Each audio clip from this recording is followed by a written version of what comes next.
Good morning, good afternoon, good evening. Anytime you get this is This Week with Johnny Marquise. Day late, I know, but I had so many things going on yesterday, so I was kind of like trying to put some stuff together. I got a few minutes. I'm sitting here at my, excuse me, one of my stops, and the people aren't here yet, so yeah.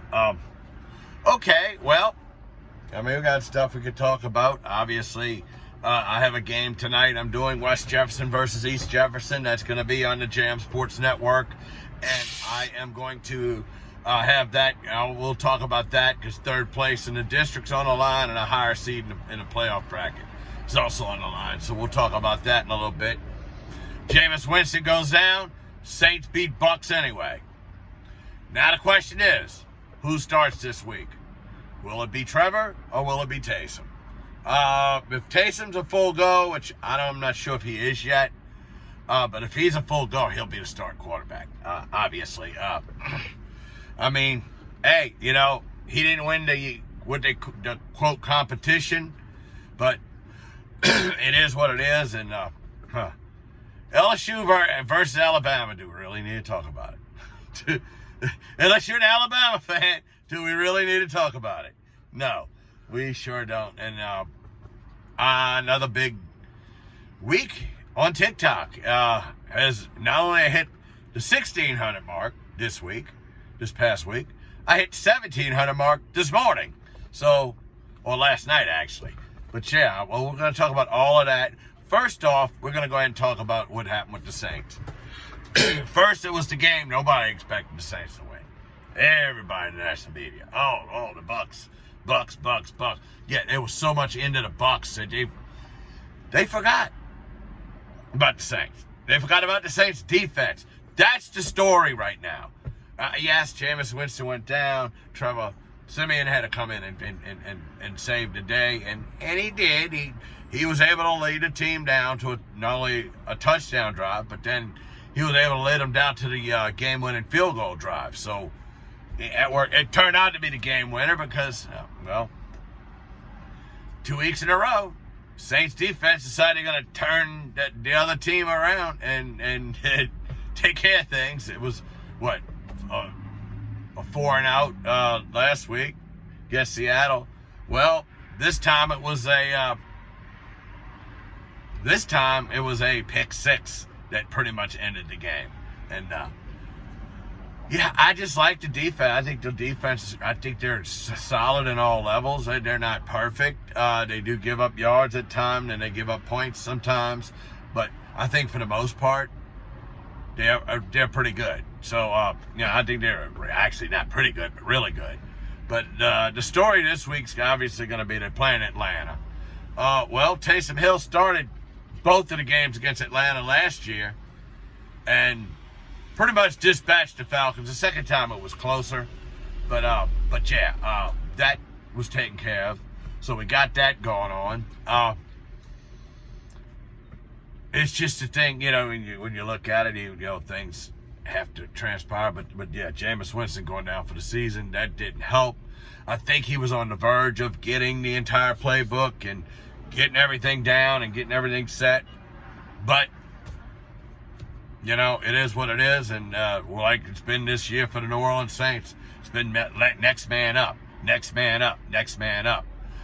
going to tell you right now, and obviously with the wide receiver position, because that came out, Michael Thomas is done for the season. He's had a setback with his ankle, and he's not going to be able to play. But he's not playing another down for the New Orleans Saints. You can put that in the bank. As soon as he's healthy, he's getting shipped out of here for a few draft choices and stuff. Probably before the draft. Probably before the next draft. I would think that's when it would be. But yeah. Now on that front, the Saints did try to make a trade at the last minute of Odell Beckham Jr. Well, it was just announced this morning. Browns are going to negotiate a deal and just flat out release him. It's not going to be a waiver. It's just going to be a release. Just flat out release. So he'll be a unrestricted free agent, and don't be surprised if he winds up in the black and gold. I mean, it's his hometown. This is where he grew up.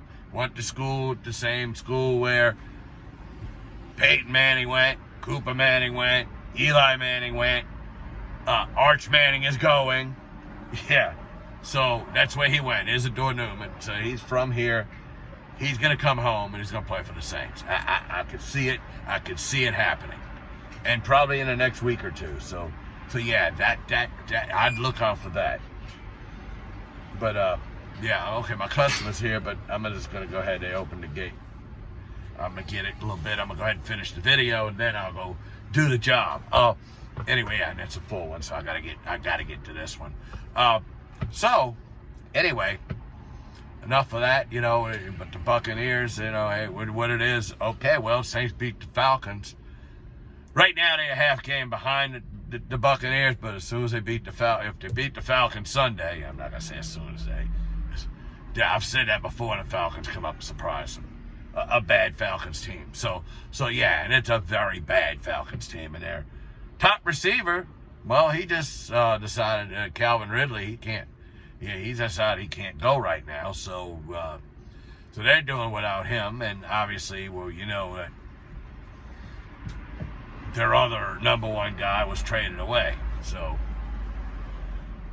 yeah, so it's a team that's doing bad, looking bad, and continuing to just be bad. And we'll see. I mean, Carolina was able to get rid of that 4-game losing streak to them. All right, LSU, Alabama. What can we say? What do we need to say about it? Gonna be a blowout? Yes. Alabama's gonna take advantage of a lot of problems with the coaching staff? Yes. The players don't want to play for Orgeron. A lot of them don't anymore, and it's obvious.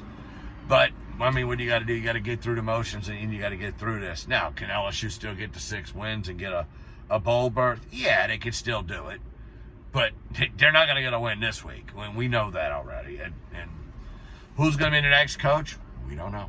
We don't know. I mean, there's rumors going around who the next coach is going to be, and this, that, and the other. But yeah, it is what it is, and we'll deal with that. TikTok. Not only I went over 1,600, I went over 1,700. So I'm over 1,700 now. I'm on my way to 2,000 followers on TikTok. I'm doing really well there. I'm really happy with what's going on there, and a shout out to my, you know, obviously my number one fan, Koike. I mean, he's there for me, and he takes care of the things. He's one of my moderators, so he's there taking care of business. He has silenced a couple of people yesterday. God, you're going to find those bad eggs everywhere. It's not going to just be just on you now or just on whatever. You know, I get bad comments that YouTube blocks all the time. So it happens. You know, you got those people every once in a while say something stupid, and you just got to block. And no, what we do now is we just silence. They come back another time and they do it again, then it's a full-on block at that point. But yeah, I'm enjoying TikTok. I'm enjoying what's going on. I got the lives there. I'm still keeping my Saturday streams. I am looking to bring the Wednesday stream back to you now to try to do a dual cast like I wanted to do last week. This week I did a TikTok exclusive. 1,200 people came in. Averaged about 57 that stay with me. Pretty good, pretty much the entire hour.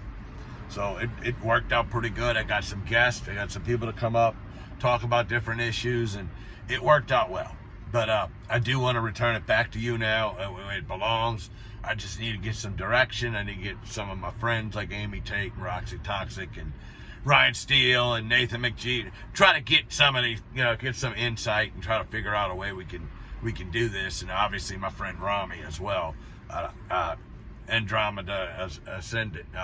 Because I'm still going to do that once a month, bring her on for the LGBTQ issues. But that's going pretty good. All right, last thing I'm going to talk about, because I need to get on out of here, and that is West Jefferson, East Jefferson tonight. Chalmette already clinched the district title. John Aaron already clinched the second place. So it's basically West Jefferson and East Jefferson. Identical records, 4-2. in the regular season and district, because that's all they played is district games, both teams. So they're both 4-2 right now. The team that gets to 5-2, we're probably getting into the lower 20s, upper teens maybe in the power rankings. The team that loses this game is probably going to be somewhere near 32. So near the bottom, you have to play the top team in 5A. And I don't know. Right now, that team is Captain Shreve out of Shreveport. So, yeah. But, yeah, third place in the district. It's important. West Jefferson was 5-3 last year. They get to go. They try to win 5 games again, go 5-2 this year, get into the playoffs, maybe get a better seed than last time, and not have to go playing sloppy Mandeville. Well, Mandeville's had a bad season, so that won't happen. But, yeah, so I got the call. Ernie Waits has been helping me all season. If we go to a playoff game and it's out of town, I may not have Ernie. I may be doing this solo. I may have to just try to bring somebody with me, somebody else. But yeah, I know Simi Carter's dealing with his house, and we're going to get him back probably next year.